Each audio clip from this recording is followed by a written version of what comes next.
সেটা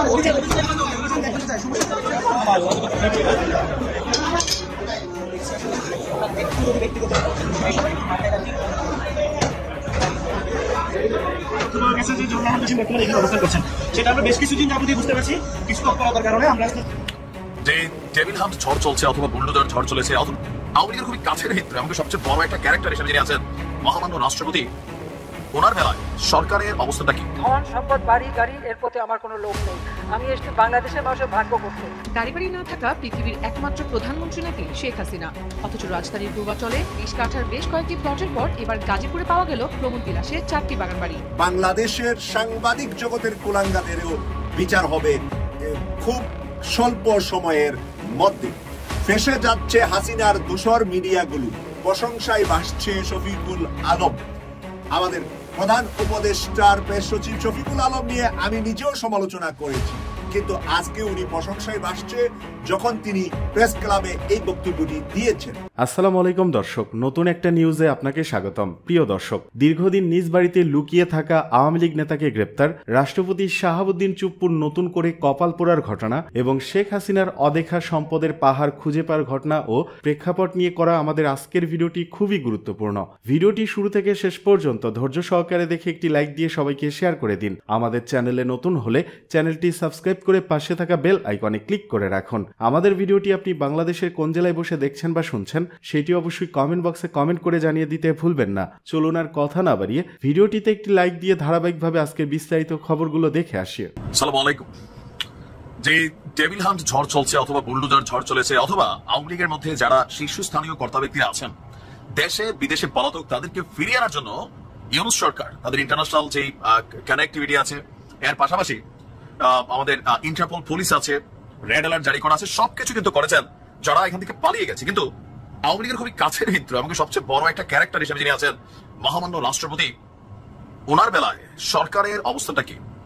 আজকে যে ঘটনা ঘটেছে, যে ঘোষণা এসেছে, আমার কাছে মনে হয়েছে যে এটা আপনার একটা আইকনিক পানিশমেন্ট ওনাকে। ইভেন সম্ভবত এটাই প্রথম যে একটা ট্রেডিশনকে বদলে দেওয়া হয়েছে, কারণ রাষ্ট্রপতি তিনি কার্যত আছেন সংবিধানকে রক্ষায় বা সংবিধান যেটা এখন ফলো করা হচ্ছে ওই জায়গা থেকে, কিন্তু তাকে কোন ধরনের বড় দায়িত্বে অথবা কোন ধরনের পরিকল্পনা ইনফ্লুয়েন্সে কানেক্ট করতে চায় না বর্তমান সরকার। যদিও এমনিতে আমাদের বাংলাদেশে বরাবরই প্রধানমন্ত্রী সবচেয়ে বেশি ক্ষমতাশীল, রাষ্ট্রপতি শুধুমাত্র মিটিং টিটিং এ যায়, বক্তব্য দেয় আর একটু কি বলা হচ্ছে মানে ফুল টুল নেয়, এর বাইরে রাষ্ট্রপতির কার্যকর ভূমিকা বাংলাদেশে আমি জানি না যার কি আছে। যাই হোক, এখন ঘটনা হচ্ছে জুলাই অভ্যুত্থানের চেতনাকে ধারণ করে ঢাকাতে এবছর জেলা প্রশাসক সম্মেলন শুরু হচ্ছে, মানে আজকে রোববার। সারা বাংলাদেশে যতগুলো ডিসি আছেন, বেসিক্যালি যখন নির্বাচন হয় এই ডিসিরা কিন্তু রিটার্নিং অফিসারের দায়িত্ব পালন করেন, তাদের আন্ডারে কিন্তু নির্বাচনটা হয়, মানে লোকাল বা জেলা ভিত্তিক। তো এতদিন যাবত যে ডিসিরা কানেক্টেড আছেন, অনেকেই অভিযোগ করছেন যে এই ডিসিরা যারা নিয়োগপ্রাপ্ত হয়েছেন প্রত্যেকেই আওয়ামী ঘরানার অথবা আওয়ামী লীগের সমর্থন বা মদতপুষ্ট। তো সরকার পরিবর্তনের পর এই ডিসিদের মধ্যে কাউকে কাউকে হয়তোবা আমি জানি না যে পরিবর্তন করা হয়েছে কিনা বা তারা কোন জায়গায় আছেন। তো এখন এই যে সম্মেলন, এই সম্মেলনটা চলবে আগামী 3 দিন।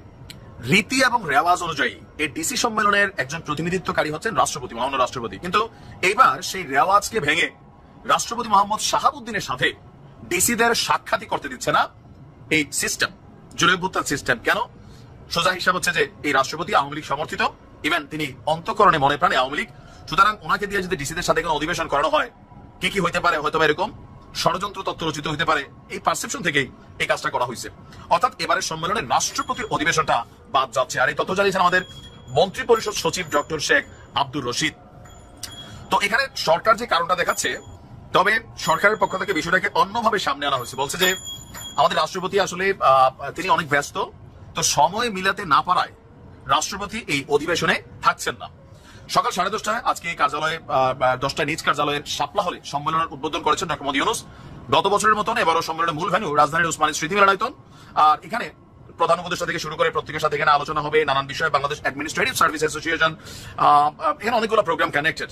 আমরা যদি দেখি এখানে প্রায় অনেক কিছু নিয়ে আলোচনার বিষয় আছে। আর জুলাই অভ্যুত্থান স্পিরিটকে ধরে রাখা হবে জানিয়ে মন্ত্রী পরিষদ সচিব বলছেন, জুলাই আগস্টের গণ অভ্যুত্থান পরবর্তী অন্তর্বর্তী সরকার প্রতিষ্ঠার পর সরকারের দর্শনের সঙ্গে সম্পৃক্ত কিছু প্রস্তাব বাস্তবায়ন করা হয়নি, তো নানান বিষয়। যাই হোক, এখন রাষ্ট্রপতি কার্যকর যে বাংলাদেশে আছে, মানে এটা কিন্তু আমরা মাঝে মাঝে ভুলেই যাই।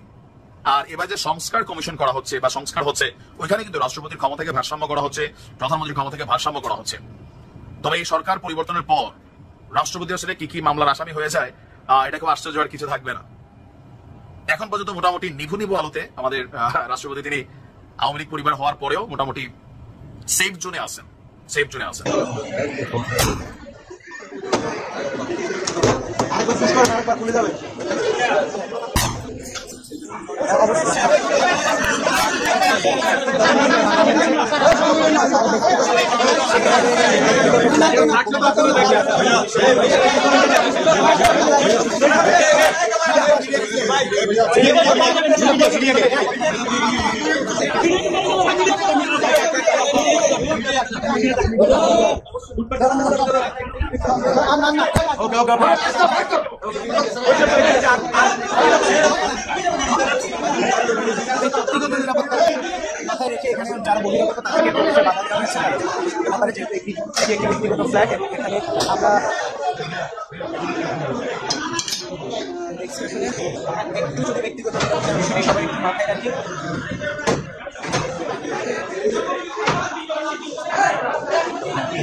যিনি আছেন আপনার ভাইকে অ্যারেস্ট করা হয়েছিল, খোকনকে অ্যারেস্ট করার পরবর্তীতে সেখান থেকে কিছু তথ্য পাওয়া গেছে এবং বিভিন্নভাবে ইন্টেলিজেন্সের মাধ্যমে তথ্য পাওয়া গেছে যে জহুরুল জসিম বর্তমানে এখানে অবস্থান করছেন।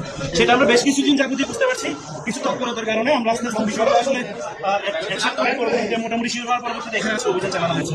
প্রথমে হচ্ছে যে খোকন ভাইকে আমাদের ওসি আছেন যিনি, উনি অনেক কষ্ট করে উদ্ধার করছেন, তাও হচ্ছে যে অনেক দূর থেকে নিয়ে আসছেন। তার পরবর্তীতে আমাদের সেনাবাহিনী, র্যাব এবং আমাদের পুলিশ সবাই চেষ্টা করে শেষ পর্যন্ত আমরা এখানে অভিযান চালাইছি। এখন পর্যন্ত অভিযান চলমান। ধন সম্পদ, বাড়ি গাড়ি, এর প্রতি আমার কোনো লোভ নেই। আমি এসেছি বাংলাদেশের মানুষের ভাগ্য করতে। গাড়ি বাড়ি না থাকা পৃথিবীর একমাত্র প্রধানমন্ত্রী নাকি শেখ হাসিনা, অথচ রাজধানীর পূর্বাচলে 20 কাঠার বেশ কয়েকটি প্লটের পর এবার গাজীপুরে পাওয়া গেল প্রমোদ বিলাসের 4টি বাগান বাড়ি।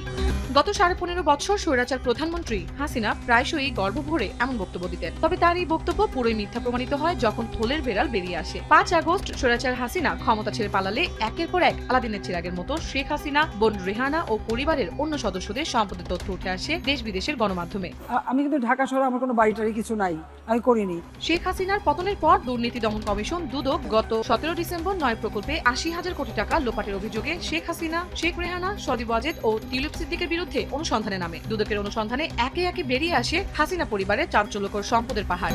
গাজীপুরে হাসিনা ও বোন রেহানার পরিবারের নামে 4টি বাগান বাড়ির, প্রতিটি আলাদা আলাদা স্থানে। শেখ রেহানার মেয়ে টিউলিপের নামে টিউলিপ টেরিটরির বাগান বাড়িটি এখন বেশ আলোচিত। গাজীপুর সিটি কর্পোরেশনের কানাইয়া এলাকায় রয়েছে এই টিউলিপ টেরিটরি। গাজীপুর পৌরভূমি অফিসের তথ্য মতে টিউলিপ টেরিটরি নামে প্রায় 8 বিঘা জমি রয়েছে নামজারির নথিতে। তাতে দেখা যায় জমির মালিকানা রয়েছে শফিক আহমেদ সিদ্দিকের নামে। বিদ্যুৎ বিল পরিশোধের কপিতেও রয়েছে একই নাম। স্থানীয় লোকজন বলেন, আওয়ামী লীগ সরকার ক্ষমতায় আসার পর 3 বিঘার বিরোধপূর্ণ একটি জমি কিনে টিউলিপ টেরিটরি বাগান বাড়ির কাজ শুরু করেন শফিক সিদ্দিক। পরে ধাপে ধাপে গড়ে তোলেন বিলাসবহুল বাগান বাড়ি। এক একটি বাগান বাড়ি আয়তনে যেন এক একটি গ্রাম। এই বাগান বাড়ির ভেতরে রয়েছে অভিজাত ডুপ্লেক্স, বাংলো, চান বাঁধানো পুকুর ঘাট আর নানান গাছের বাহার। 4টি বাগান বাড়ি শেখ হাসিনা, তার ছেলে সজীব ওয়াজেদ জয় ও মেয়ে সাইমা ওয়াজেদ পুতুল, এবং অন্যদিকে শেখ রেহানা, তার ছেলে রাদওয়ান মুজিব সিদ্দিক ও মেয়ে আজমিরা সিদ্দিক রূপন্তীর নামে। একটির মালিক শেখ রেহানার স্বামী শফিক আহমেদ সিদ্দিক, বাকি দুটির মালিক সাবেক প্রধানমন্ত্রী শেখ হাসিনার প্রতিরক্ষা উপদেষ্টা ও শেখ রেহানার দেবর মেজর জেনারেল তারিক আহমেদ সিদ্দিক।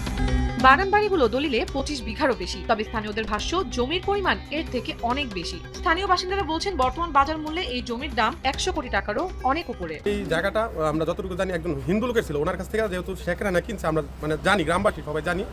এখন এটা দায়িত্বে একজন লোক আছে, উনি ঢাকা থাকে। তো 5 আগস্ট এখান থেকে আপনার এই লুটপাট হওয়ার পর থেকে এখানে আর কেউ থাকে না, পরিত্যক্ত অবস্থা জায়গাটা পড়ে আছে। ঢুকায় যায় না, একটা পাখি পর্যন্ত বসতে পারে না। এই ডাব গাছে ডাব ছিল, পুকুরে মাছ ছিল, গাছ গোছালি দিয়ে সুন্দর পরিবেশ ছিল। বর্তমানে খুব ভয়াবহ অবস্থা, কারণ রাত্রির বেলা এখান দিয়ে খাল খোলামেলা জায়গা, অনেক কিছু হয়। সরকার পদত্যাগের পর থেকে তো এই জায়গা এখন উন্মুক্ত, সবাই আসে খেলাধুলা করে, কেউ এসে বসে থাকে, সময় কাটায়, ভালো লাগে সবার। এখন কোনো সিকিউরিটি নাই, কোনো কিছু বাধা বিঘ্ন নাই, জন্য সবাই যাওয়া আসা করে, আমিও যাচ্ছি আর কি। দ্বাদশ জাতীয় সংসদ নির্বাচন উপলক্ষে নির্বাচন কমিশনে জমা দেওয়া শেখ হাসিনার হলফনামা ঘেটে দেখা যায় তিনি নিজের নামে 15.5 বিঘা কৃষি জমি দেখিয়েছেন, যা টুঙ্গিপাড়া, গোপালগঞ্জ, গাজীপুর ও রংপুর অবস্থিত। গাজীপুরের এইসব অভিজাত বাগান বাড়ির কোনো কিছুই তিনি নিজের নামে দেখাননি। তবে এই বিলাসবহুল বাগান বাড়ির নথিপত্র বলছে ভিন্ন কথা। প্রতি বছর শীতের সময় শেখ রেহানা ছেলে মেয়ে ও নাতি নাতনিদের নিয়ে এই বাগান বাড়িতে আসতেন। বাগানের ভেতর বড় ডুপ্লেক্স বাংলোতে থাকতেন তারা। থাকতো আইন শৃঙ্খলা বাহিনীর আনাগোনা। এছাড়াও গাজীপুর শহর থেকে 13 কিলোমিটার দূরে মৌচাকের তেলের চালা এলাকায় ঢাকা টাঙ্গাইল মহাসড়ক ঘেঁষে রয়েছে শেখ হাসিনা ও তার পরিবারের 15-16 বিঘার উপরের একটি বাগান বাড়ি। স্থানীয় ভূমি কার্যালয় সূত্র জানায় 1970 সালের দিকে স্থানীয় এক ব্যক্তি বঙ্গবন্ধু শেখ মুজিবুর রহমানের নামে এই জমি লিখে দিয়েছিলেন। উত্তরাধিকার সূত্রে জমির মালিক হয়েছেন শেখ হাসিনা ও শেখ রেহানা। পরে তারা দুজন জমির কিছু অংশ সন্তানদের লিখে দেন। সেই সূত্রে মালিক হন সজীব ওয়াজেদ, সাইমা ওয়াজেদ, রাদওয়ান সিদ্দিক ও আসমিনা সিদ্দিক। নথিপত্রে জমির পরিমাণ 9 বিঘা। তবে এক্ষেত্রেও স্থানীয়দের ভাষ্য, বাস্তবে জমির পরিমাণ অনেক বেশি।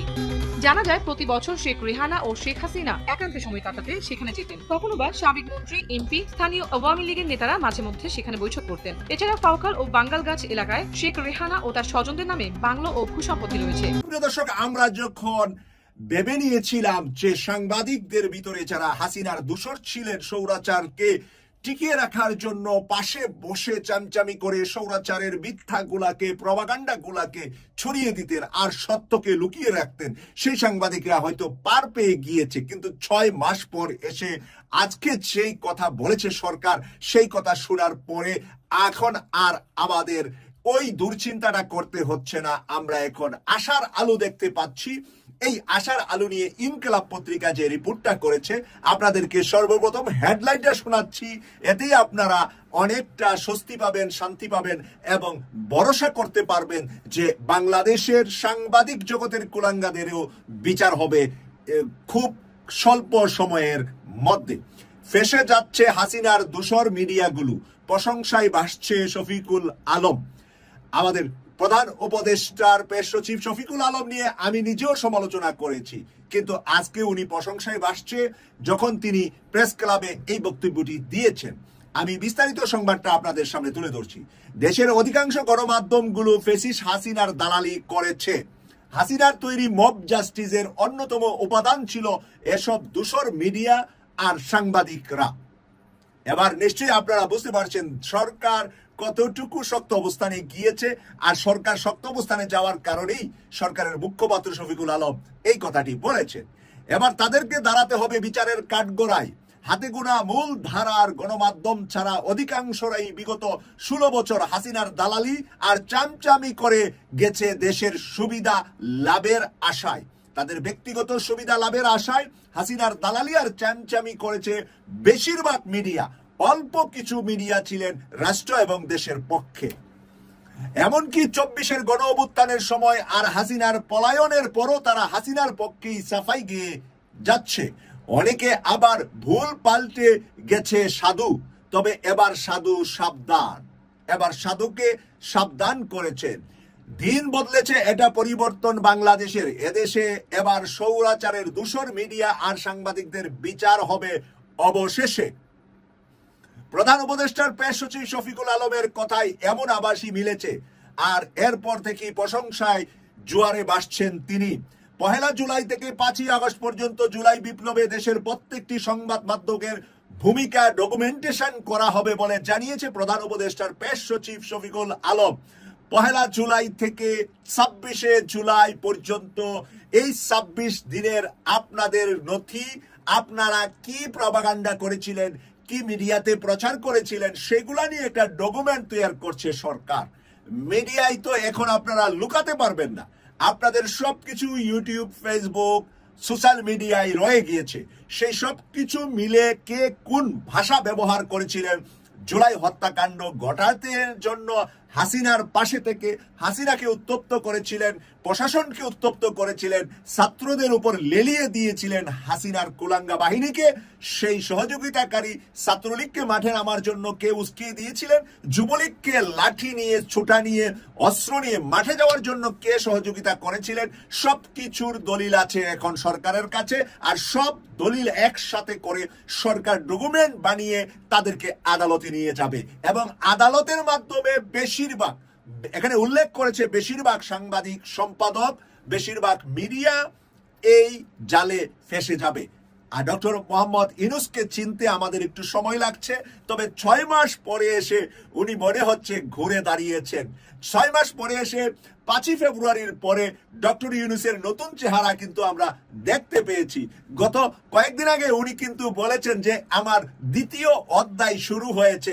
প্রথম অধ্যায়টা ছিল সূচনা লগ্ন পরিকল্পনা করা, আর এখন দ্বিতীয় অধ্যায়টা বাস্তবায়ন করা। কিন্তু 5 ফেব্রুয়ারি থেকে 32 নম্বরকে দুলির সাথে মিশিয়ে দেওয়ার সাথে ডক্টর মোহাম্মদ ইউনূস নীরবতা পালনের মাঝে 3 দিনে বাংলাদেশের হাসিনার দুঃশাসনের সম্রাটদের বাড়িগুলাকে ধূলিসাৎ করে দেওয়ার পিছনে নীরবতা পালন করে সরকার যে সুযোগ দিয়েছেন ছাত্র জনতাকে, সেই সুযোগ থেকে আমরা বুঝতে পারছি দ্বিতীয় টার্মটা কত হার্ড হবে ডক্টর মোহাম্মদ ইউনূসের। রাতে কমিটি, সকালেই বৈষম্য বিরোধী ছাত্র আন্দোলন থেকে 28 জনের পদত্যাগ। বৈষম্য বিরোধী ছাত্র আন্দোলনের নতুন কমিটি ঘোষণার একদিনের মধ্যেই 28 জন পদত্যাগ করেছেন। একই সঙ্গে কমিটি অবাঞ্ছিত ঘোষণা করা হয়েছে। আগামী 24 ঘন্টার মধ্যে এই কমিটি ভেঙে নতুন কমিটি ঘোষণা করার জন্য আলটিমেটাম দিয়েছে পদত্যাগকারীরা। সোমবার দুপুরে লক্ষ্মীপুর প্রেস ক্লাব মিলনায়তনে সাংবাদিক সম্মেলন করে পদত্যাগ ও আলটিমেটামের বিষয়টি জানান জেলার বৈষম্য বিরোধী আন্দোলনকারী ছাত্রদের একাংশ। এ সময় বক্তব্য রাখেন যুগ্ম আহ্বায়ক আব্দুর রহিম আসাদ, যুগ্ম সদস্য সচিব মেহেদী হাসান নীরব, মেহেদী হাসান হাসিব ও মতিউর আরিফ। আব্দুর রহমান আসাদ, মেহেদী হাসান নীরব, মেহেদী হাসান হাসিব ও মতিউর আরিফ বলেন, বহিরাগত কাউকেই আহ্বায়ক, সদস্য সচিব, মুখ্য সংগঠক ও মুখপাত্র পদে রাখা যাবে না। নতুন কমিটির আহ্বায়ক আরমান হোসেন নোয়াখালী বাসিন্দা, তাকে আহ্বায়ক পদ থেকে বাদ দিয়ে 24 ঘন্টার মধ্যে নতুন কমিটি দিতে হবে। তা না হলে আন্দোলনের সঙ্গে জড়িত স্থানীয় ছাত্রদের নিয়ে নতুন কমিটি গঠন করা হবে। নতুন কমিটির আহ্বায়ক আরমান হোসেন বলেন, পদত্যাগকারীদের বিষয়ে আপাতত কোনো বক্তব্য নেই, পরে এ নিয়ে গণমাধ্যমে বিবৃতি দেওয়া হবে। প্রসঙ্গত রবিবার রাতে 6 মাসের জন্য বৈষম্য বিরোধী ছাত্র আন্দোলনের লক্ষ্মীপুর জেলার 237 সদস্য বিশিষ্ট একটি কমিটি অনুমোদন দেয় কেন্দ্রীয় কমিটির আহ্বায়ক হাসনাত আব্দুল্লাহ ও সদস্য সচিব আরিফ সোহেল। এতে লক্ষ্মীপুর সরকারি কলেজের শিক্ষার্থী আরমান হোসেনকে আহ্বায়ক, প্রেসিডেন্সি ইউনিভার্সিটির শিক্ষার্থী শাহিদুর রহমান রফিককে সদস্য সচিব, মুখ্য সংগঠক পদে রোকেয়া এন ইসলাম কলেজের শিক্ষার্থী সাইফুল ইসলাম মুরাদ ও মুখপাত্র পদে রওশন জাহান ইস্টার্ন মেডিকেল কলেজের শিক্ষার্থী বায়েজিদ হোসেনকে মনোনীত করা হয়।